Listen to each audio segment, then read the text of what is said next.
Hello everyone and welcome back to another video. In today's video I'm going to show you how to connect Etsy to Google Tag Manager.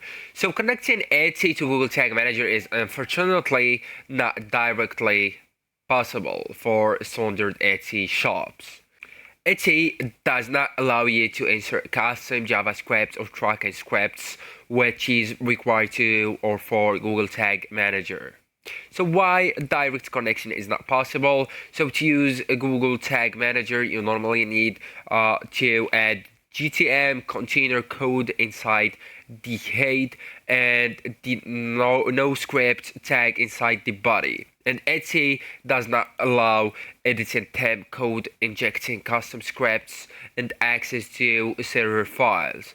So you cannot install GTM directly on Etsy.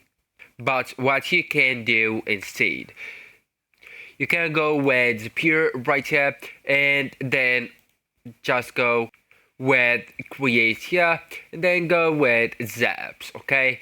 And on the triggers you will need to go with Etsy and choose it, okay? So on my free plan I can't find it, so for you you will need to subscribe to Zapier first to have a plan first, and then you will be able to see Etsy right here. Just select it, and after that go with the actions and here type the Google Tag Manager, okay?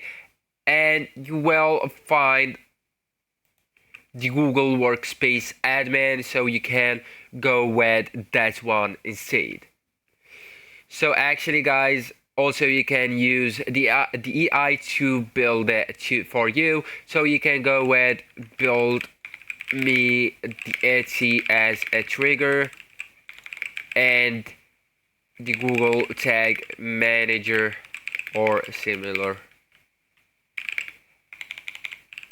as an action, okay? And then go with start building. So actually guys, that's it. This is the end of the video. Thank you so much for watching and goodbye.